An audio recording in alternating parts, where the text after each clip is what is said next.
Padahal agama itu merupakan respons manusia terhadap kepelbagaian karya Tuhan yang tidak hanya terjadi atau dikhususkan kepada orang-orang tertentu, tetapi juga terbuka kepada semua orang. Tetapi kuatnya pemahaman ini membuat orang beragama menganggap bahwa yang lain itu adalah sesat, sedangkan agamanya adalah agama yang benar.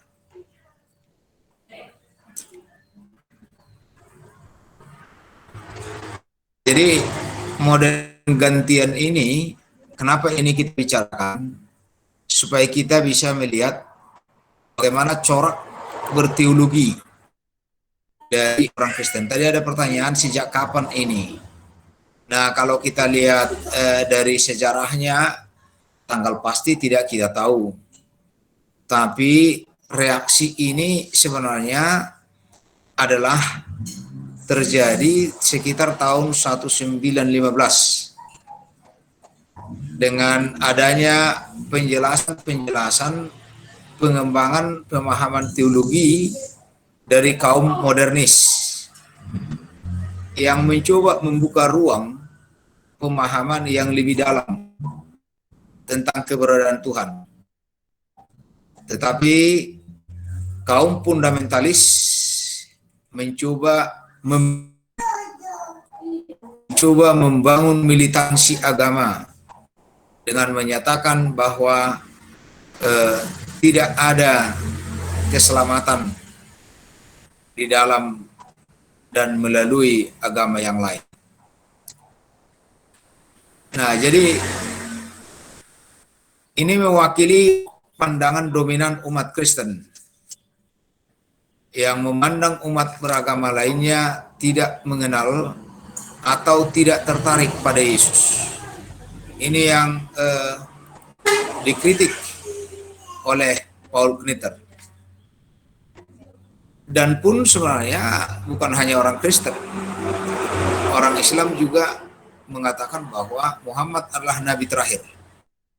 Maka dialah yang menyatakan wahyu penyempurna yang terjadi di awal-awal. Sebelum itu adalah introduction, pendahuluan, tetapi yang melengkapi dan menyempurnakan adalah apa yang disampaikan oleh nabi mereka.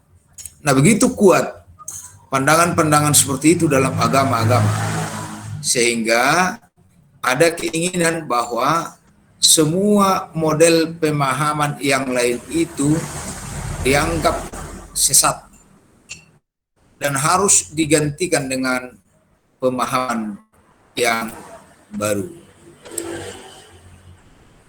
Nah, pandangan ini didasarkan pada pemahaman bahwa agama Kristen disebarkan supaya segala lidah mengaku bahwa Yesus Kristus adalah Tuhan. Jadi kerinduan untuk mengaku bahwa Yesus Kristus adalah Tuhan. Nah, ini dimaknai secara berbeda. Ini sebenarnya nggak salah dalam Filipi 2 ayat 11 ini. Tetapi ketika ini dipahami secara berbeda, segala lidah mengaku bahwa hanya Yesus yang adalah suruhan Tuhan untuk memberi keselamatan. Nah, ini menjadi berbahaya. Bahwa Yesus Kristus adalah Tuhan benar.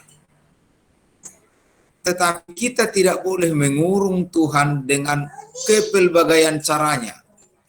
Inilah menjadi sebuah penafsiran baru bagi kita.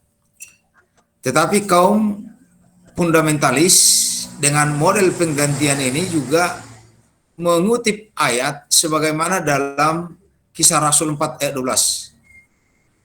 Di mana dikatakan keselamatan tidak ada di dalam siapapun juga selain di dalam Dia.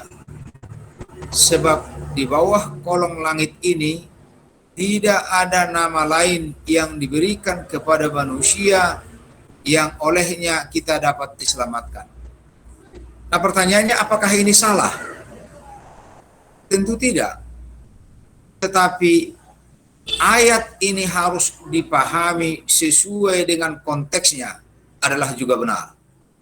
Itu artinya bahwa ayat ini tidak boleh mengeneralisir semua kemungkinan Allah membuka pintu untuk keselamatan manusia.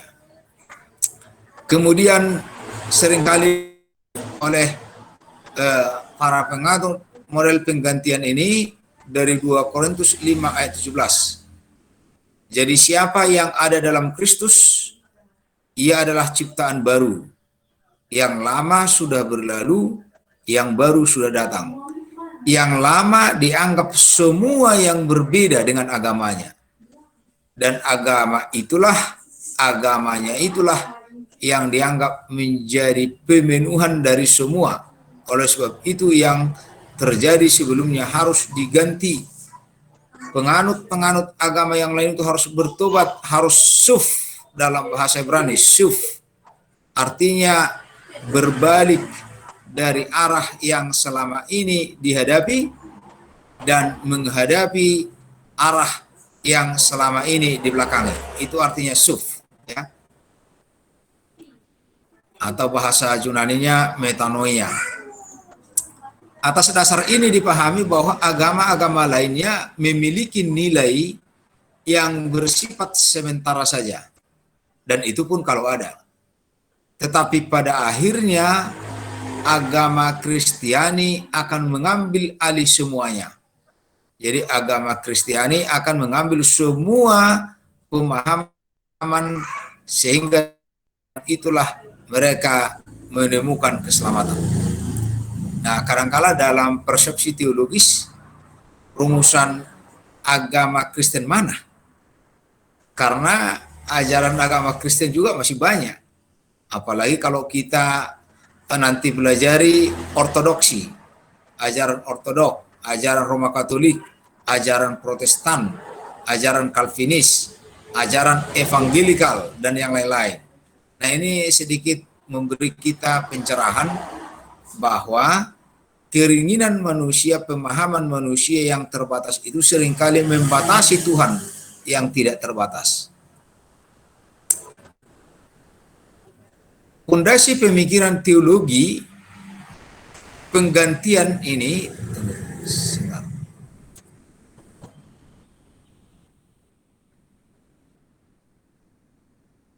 terlihat dalam penjelasan Calvert yang menekankan, tadi sudah dijelaskan, dia mengatakan bahwa diselamatkan hanya oleh rahmat, hanya oleh iman, hanya oleh Yesus Kristus, dan hanya oleh firman Tuhan. Jadi 4 hanya ini adalah hal-hal mendasar yang dimiliki oleh orang Kristen, dan itu tidak dimiliki ajaran agama lain. Manusia harus membiarkan semuanya pergi agar membiarkan Allah datang. Itu tadi dengan syuf itu. Jadi manusia harus membiarkannya, mengesampingkan, menanggalkan semuanya agar dia terbuka untuk menerima semua yang Tuhan akan sampaikan. Jadi dia harus mengosongkan diri. Nah, istilah-istilah mengosongkan diri ini sebenarnya juga dimiliki oleh orang Kristen dengan istilah kenosis. Tetapi bukan dalam arti menanggalkan semua pemahaman yang lain yang berbeda dengan agama Kristen. Agama Kristiani menjadi satu-satunya agama yang benar. Nah, ini yang kuat dipegang oleh model pergantian ini. Karena hanya umat Kristiani yang datang atau yang hidup melalui Yesus. Mereka dengan demikian memahami dengan benar bahwa semua perbuatan baik itu sia-sia. Dan untuk merasakan kuasa Allah, maka manusia harus percaya dan bersedia menerima kasih dan rahmat yang disampaikan melalui Yesus Kristus dalam rohnya. Tanpa Yesus, rahmat tidak akan tersedia. Tanpa Yesus, manusia tidak mampu memahami dan tidak akan percaya.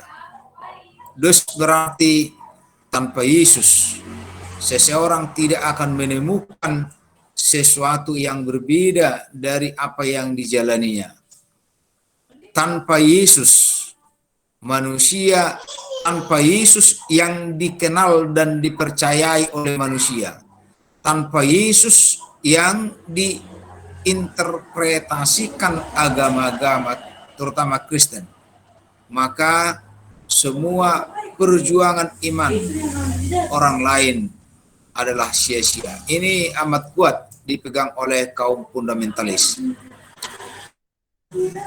Bagi orang yang ingin diselamatkan dan untuk mengetahui serta benar-benar merasakan kuasa dan kehadiran Allah, maka setiap orang diharapkan berhubungan dengan Kristus. Jadi siapapun tanpa kecuali, tanpa terkoneksi, tanpa bersatu dengan Kristus, maka kehadirannya di dunia ini menjadi sia-sia.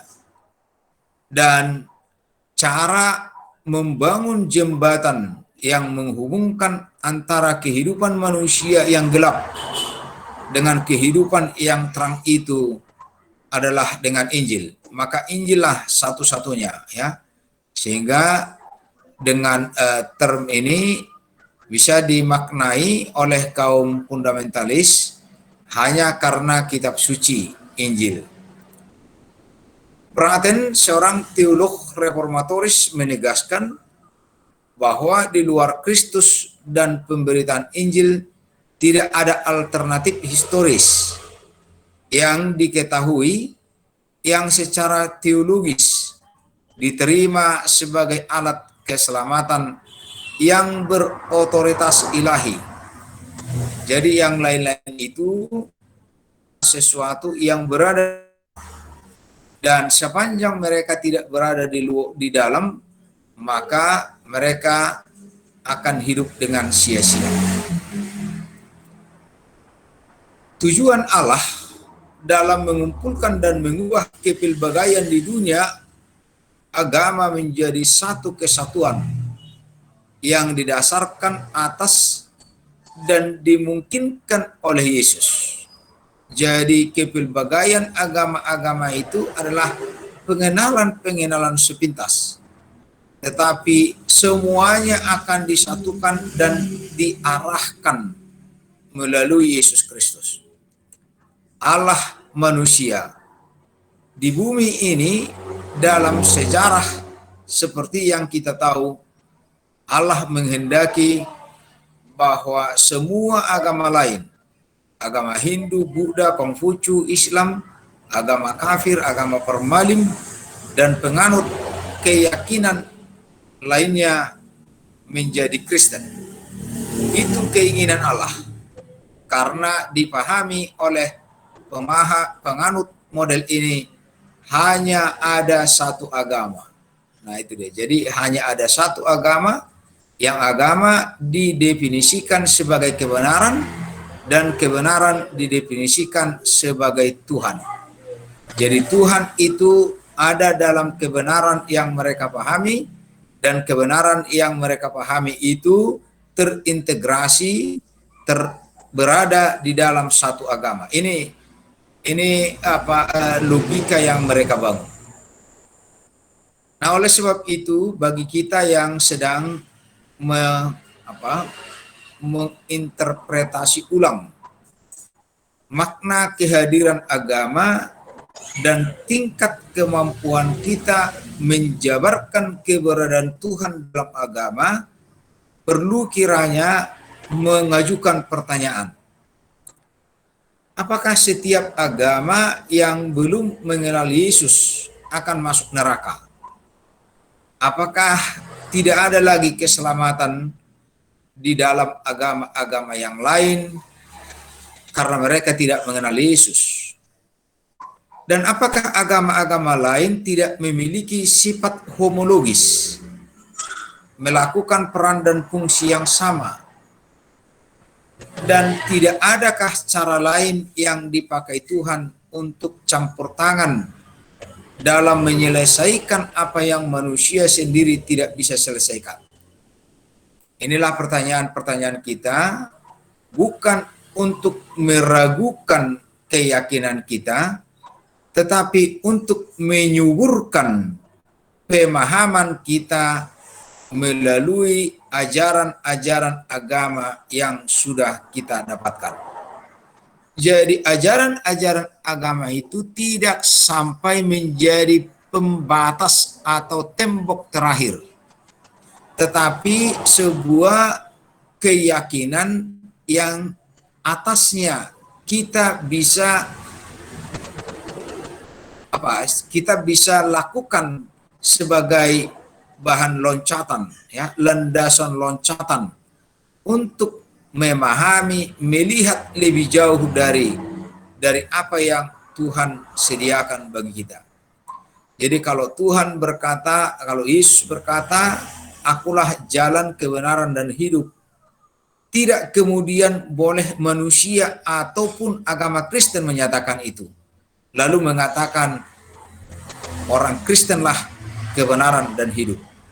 Tetapi kita menyatakan bahwa orang Kristen memahami dan mengimani Yesus Kristus, dan oleh sebab itu kami menyatakan bahwa dengan cara yang dipahami oleh agama kami, kami akan selamat.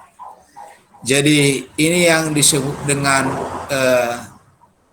kehidupan kita sebagai umat beragama perlu mengembangkan kehidupan yang dialogis, ya.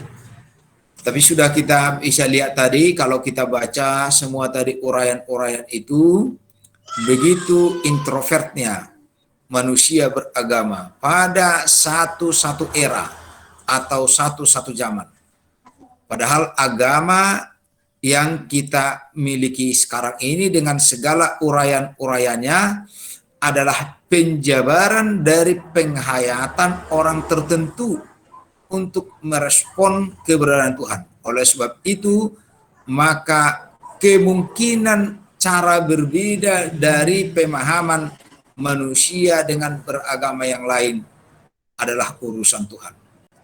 Itu yang kita sebutkan, bahwa kita ini sebenarnya adalah sama-sama orang berdosa yang dibenarkan melalui gereja, simul justus et peccator. Jadi kita adalah sama-sama orang berdosa, tetapi juga adalah orang diselamatkan. Nah, kalau begitu, bagaimana orang yang percaya yang lain? Kita mengatakan bahwa mereka adalah orang berdosa yang hanya boleh diselamatkan oleh anugerah Tuhan. Jadi dengan anugerah Tuhan yang tidak terbatas itu, maka manusia bisa diselamatkan, dan orang-orang yang tidak sama dengan kita tidak berarti tidak mendapat keselamatan. Saya kira itu tambahannya, sedikit lagi. Kalau ada pertanyaan silakan.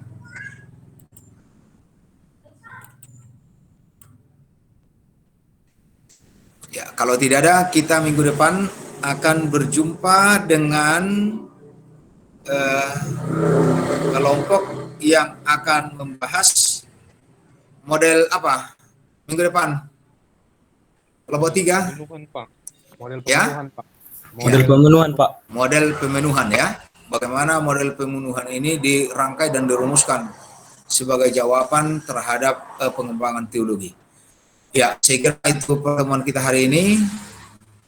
Silakan yang